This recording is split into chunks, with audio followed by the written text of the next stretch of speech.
రామారావు, నిన్నొకటి అడగనా? హ్మ్. ఐశ్వర్య నిన్ను వదిలేసినప్పుడు నీకు తన మీద కోపం రాలేదా? వచ్చింది.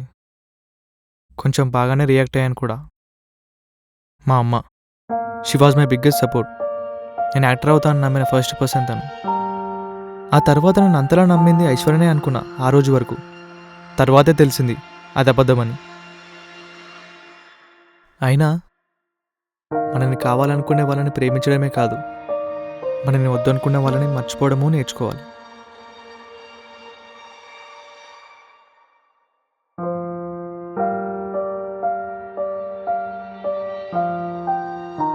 మంచి విషయం ఏంటంటే తను నన్ను వదిలేయడానికి అట్లీస్ట్ రీజన్ అయినా చెప్పింది. కొంతమంది అది కూడా చెప్పరు. I'm happy for that. I respect her for that.